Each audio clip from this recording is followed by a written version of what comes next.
Ewan lang talaga natin mga kababayan kung saan humuhugot ng kakapalan ng mukha. Etong si Torre. Oh, yan si Diwata. Oh, dahil cornered na po siya mga kababayan eh. Huling-huli na hinarangan nila ang ambulansya at hindi nila inattend yung mga casualty sa KOJC. Pero itong si Torre mga kababayan, deny to the max. At mukha binaliktad pa niya itong istorya mga kababayan. At ang sabi niya, wala naman daw hinarang na mga ambulansya. Gayong kitang-kita sa video na hinarangan nila ito. At kaya may namatay mga kababayan dahil habang inaatake yung tao, ang tagal nilang nirespondihan. Walang pakialam daw mga kababayan eh. Tapos ito si Torre, nagyabang pa nga, sila nga ang nagdala ng namatay daw mga kababayan sa ambulansya. Kanilang ambulansya daw ang gamit. Pero ang katotohanan mga kababayan, ilang oras na ang lumipas matapos itong inatake. At hinarangan pa nila yung ambulansya ng KOJC. Panoorin niyo po. May sumabog na. Alam ko may sumabog. May kahit saan banda yung sumabog. Nagkakagulo na sila. Tapos yung Around 4:30 AM pa yan nangyari mga kababayan ha. Imagine that. nasa tower, kanina po yung sa may pader, na ginagrind na nila. Andun nakatayo yung nagbabantay. Sumigaw pa siya na, hindi kami kalaban, wala kami armas. Pero dahil siguro sa pagsabog, yung tear gas, nag-collapse siya. It took 1 hour para ma-rescue siya. 1 hour pa bago ma-rescue ha. Hindi po rescue na ambulansya mga kababayan, nakuha lang doon sa kung saan siya na-atake. O, dahil nasa taas parang watchtower mga kababayan. Kasi that time, ang dami talaga nila, o sa Bisaya pa makalisang, nakakasindak sa dami nila. But ito, nakabarricade sila, sir. Nakabarricade sila. Directly doon sa... Hindi na sila tao that Makinig ka time. muna sa Paningin namin, Makinig ka muna sa... hindi nila pinapasok yung ambulance. Hinarang nila.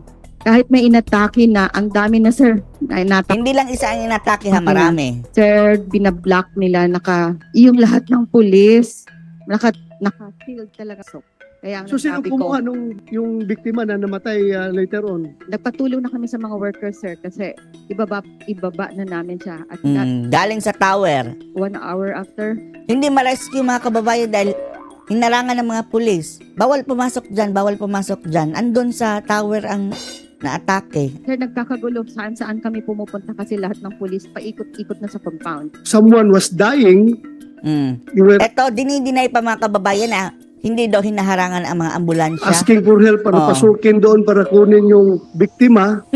And yet, In yung the first place mga kababayan, yan mga kababayan, hindi ba yan hinarangan? mga pulis walang ginagawa. Mr. Osmundo Calano, my Pati nga, 911 ng Davao City, hindi nakapasok. teacher is the one I tasked to actually Dahil ang sabi ni Torre, mayroon kami ambulansya namin. Ganyan siya. request. Tapos hindi naman ginamit mga kababayan. Later on pa, patay na. The PNP ambulance to come inside. It's not their ambulance outside, sir. There's no ambulance na hinarang na gaya na sinasabi No nila. ambulance na hinarang daw, oh. Ano yan, Torre? Sinungaling. Alam nga naman, sir, na ang kanilang ambulansya nasa labas. Sige, Ito po si bigay mo Osmundo Calano. Said.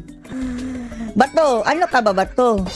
Bulag ka ba? Di ba meron tayong doktrina sa PNP, regardless kung makalayas yung kriminal, yung suspect, bahala na makalayas yan kaysa makapatay tayo, makakitil tayo ng isang buhay. Yan ang ating kahit na makalayas, Mag-rescue ng mga nasaktan.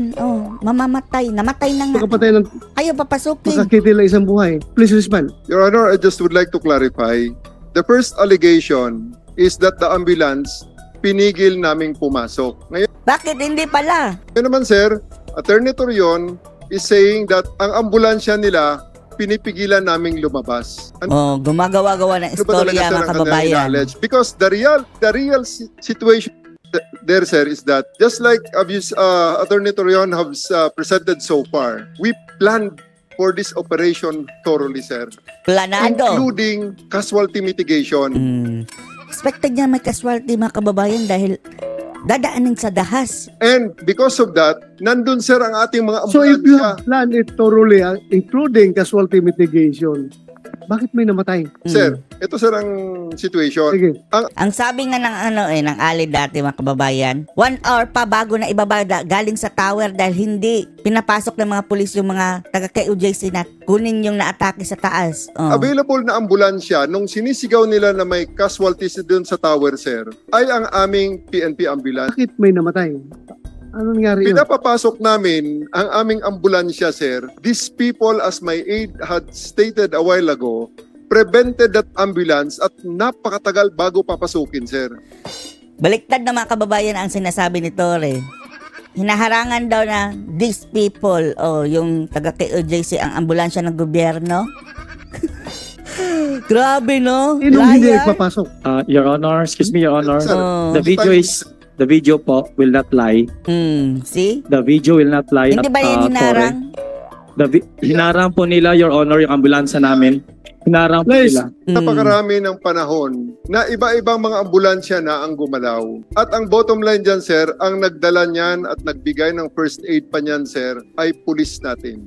Bakit nga inabot ng 1 oras bago maibaba? At after na ibaba mga kababayan, umabot pa rin ng oras bago madala sa ospital. Yun pag-abot sa ospital mga kababayan, patay Using the PNP ambulance. Kung anong oras nila kinuha yan, sir? Lahat, sir, second day, third day, fourth day, may mga ambulance, sir. Because one of the information that we received is that Mr. Kibuloy is already wearing nurse's garbs and will use an ambulance. Oh, yun mga kababayan ang rason. Kaya pala hinarang ninyo. Dahil akala mga kababayan magpapanggap si Kibuloy na nurse at saka doktor. Ang dami ninyo, hindi mo ma-check. Siguro naman lahat dyan kilala si Kibuloy, di ba? Itsura. To get out of the compound. Isa lang naman, sir, ang bottom. Siya na lang, Siya rin nga umaming mga kababayan. Baka daw magpanggap. Tapos, pero sabi niya, hindi namin hinarang. Pero baka magpanggap na nurse. Line dito. Ayaw lang namin makalabas si Kibuloy dahil nasa kanya ang lahat ng assets niya. Bahala may mamatay. Kasi hindi lang makalabas si Kibuloy. Sobrang hirap bang i-search ng ambulance sa dami ninyo? Hindi naman sigurado yun, sir, na first day yan eh. Oo nga. First day yan. Nakita natin yun mga kababayan. At mayroon ding date dyan mga kababayan, Oo nga. Ayaw natin makalabas si Pastor Kibuloy pero Bottom at the line, sir. expense sa buhay ng isang tao, hindi. Sir, on the first day, sir, it is on record I-contempt mo na yan, bato. that yung namatay na yun, sir, pulis natin ang nagdala sa ospital. Dahil hindi nyo pinapasok ang kanilang mga ambulansya, ungas. At ang tanong, ilang oras pa? Hindi nga nila pinapasok yung nag-rescue sa taas mga kababayan. 1 hour pa bago may ibaba. Dahil, barikada. Nagyabang mga kababayan na sila pa nga nagdala sa ospital. Too late na. Patay Using na. PNP ambulance. Yan po, sir, ang hindi pwedeng i-deny dyan, sir. Hindi i-deny pero 4:30 AM pa nangyari mga kababayan ng atake. Anong oras mo dinala, Torre? Yan ang hindi mo ma-i-deny. Your Honor. Unless na meron silang ibang ebidensya. Yeah, go ahead. Sandali. Hindi po ma-deny ni Mr. Torre yung video. Hinarangan talaga nila yung ambulansya na nagmatigas po sila, Your Honor. Sawang-sawa na kasi kami sa kasinungalingan. Yung sinabi po niya, Your Honor, na si Pastor magdamit ng nurse. Marami po sila. Pwede po nilang i-check yung van. Lahat po na sasakyan Oo pwede nga. i-check. May checkpoint pa po sa labas eh. Sa dami nila mga kababayan, 3,000. Check nila lahat po eh. Hindi nyo ba naisip yon? 3,000, 4,000, 5,000 ba kayo ng mga pulis doon? Kahit i-check nila lang po yung laman ng van at padaanin nila, Your Honor, for humanitarian reason. Wala ba sila mga puso? Wala. Namatayan po kami, Your Honor. Puro nguso.